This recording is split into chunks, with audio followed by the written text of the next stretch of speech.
Kwanza nieleze masikitiko yangu.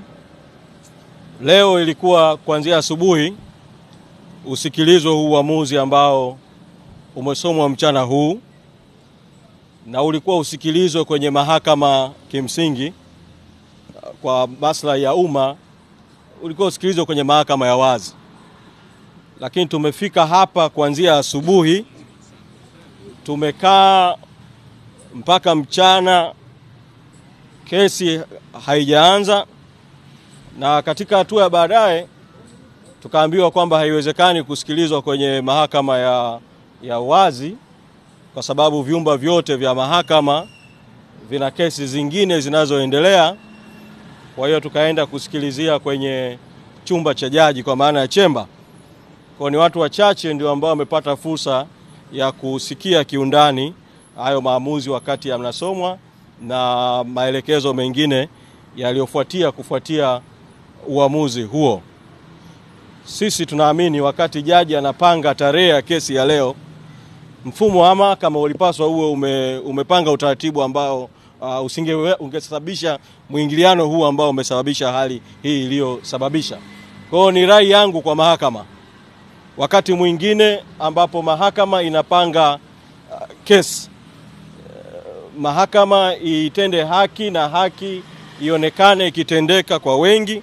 Kwa kesi hii yenye maslahi ya umma inayokihusu chama kikubwa chenye wanachama na wananchi wengi wanaokiunga mkono, kesi hii ikapangwa kusikiliza katika mahakama ya wazi. Kwa ni vyema mahakama ikatolea ufanuzi vile vile imekuwaje kesi ambayo ilipangwa kwa tarehe mbali sana, na sisi tukalalamikia kwamba kwa nini haikupangwa tarehe mapema, lakini hapo katikati imeshindwa kuweka utaratibu ambao ungewezesha kesi hii kusikilizwa katika mahakama ya wazi. Kwa hili la kwanza nilisemea. Lakini pili, juu ya uamuzi wa jaji wa kutaka hizi nyaraka tulizotakiwa tuzileta kwenye makundi matatu. Binafsi sijaridhika na huo uamuzi, kwa maana ya kwamba zipo hoja ambazo sisi tulizisema vile vile za kwamba hakukupaswa hata kutolewa amri ya nyaraka kutolewa, kwa kuwa mleta maombi Saidi Isa Mohamed alileta maombi yake kwa kutoa taarifa za uongo mahakamani. Amejiita kuwa ni kiongozi mwandamizi wa chama Zanzibar, amedai kwamba nyaraka hizi aliziomba kwa njia za kawaida akanyimwa. Hoja mbalimbali ambazo mara ya mwisho nilizisema hapa.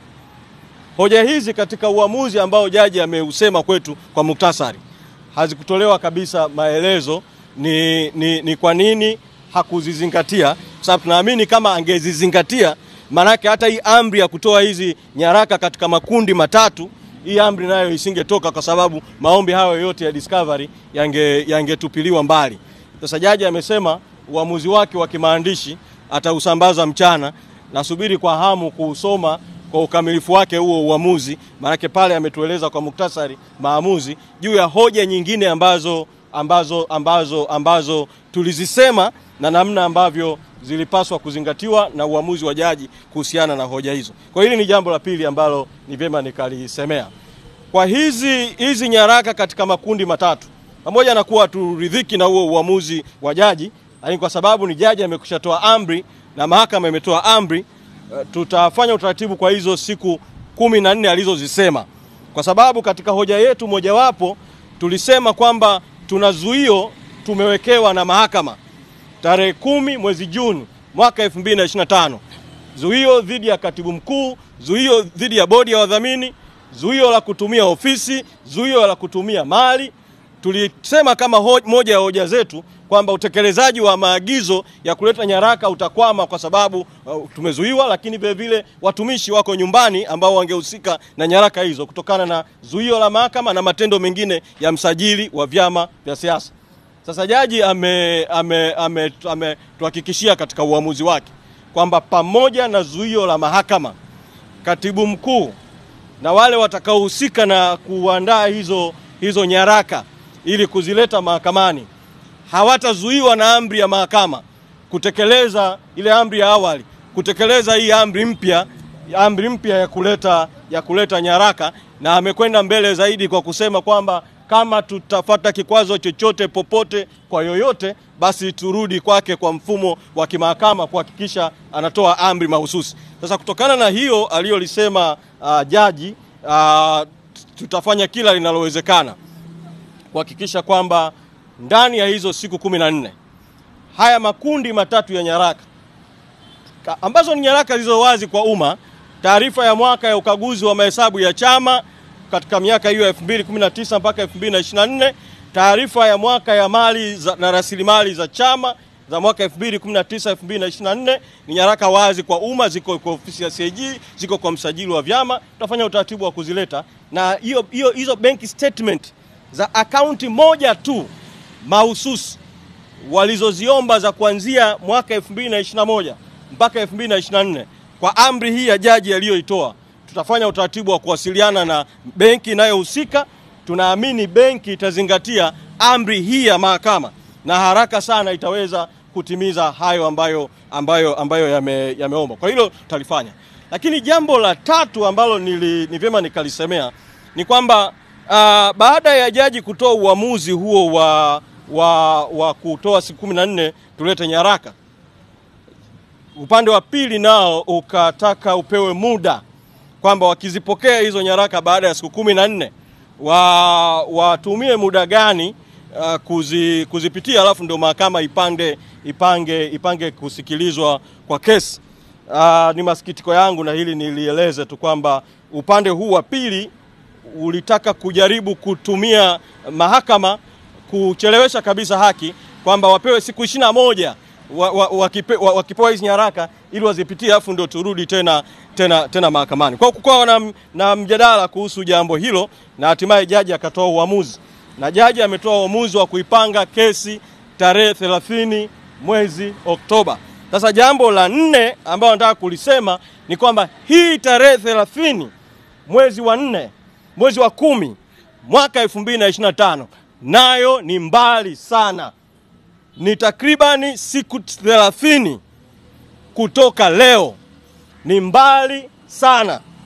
Uamuzi huu wa kuichelewesha haki wa mahakama, kwa mahakama kupanga tarehe ambazo zinakwamisha haki na shughuli za kisiasa za chama baada ya ile zuio la mwanzo la mahakama la tarehe 10 mwezi Juni mwaka 2025. Huu si uamuzi wa haki.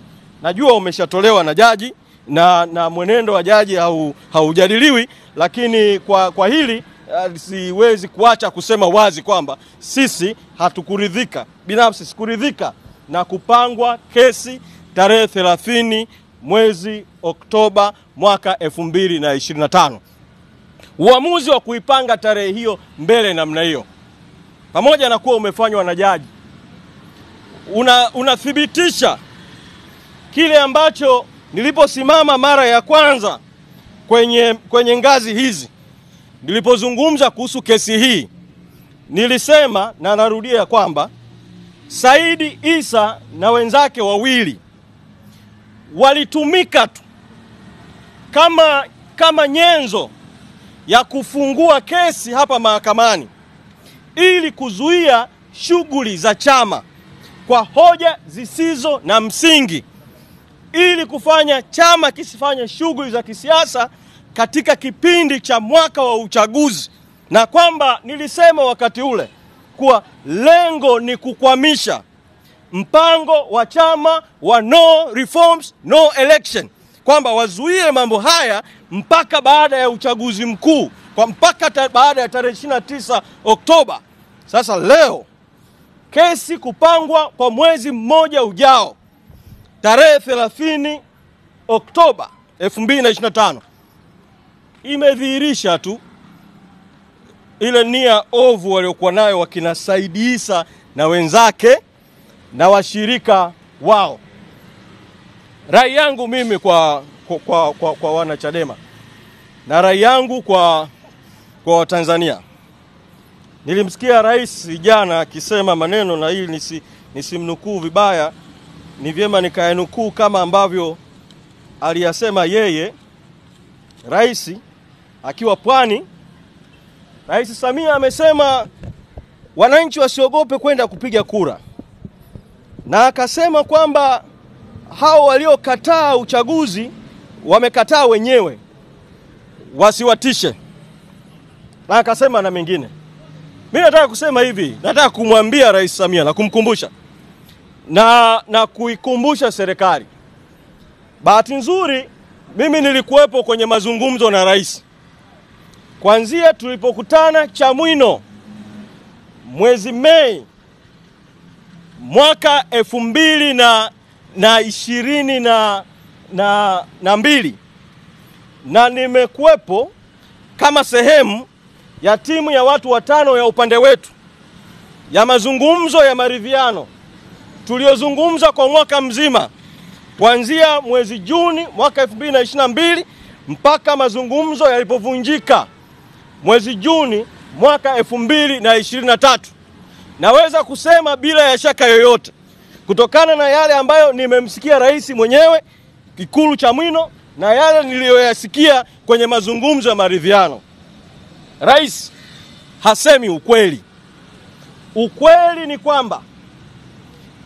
ni kwamba uamuzi wa sisi kuamua kuchukua msimamo wa no reforms no election ni baada ya kuona bila ya shaka yoyote kwamba Rais Samia ahadi yake ya 4R ikiwemo reforms ilikuwa ni ahadi ya uongo, ilikuwa ni unafiki, na hakuwa tayari yeye Rais Samia na serikali yake na chama chake cha CCM kufanya mabadiliko na marekebisho yoyote ya kikatiba na ya kisheria ya maana yenye kuwezesha uchaguzi huru na haki.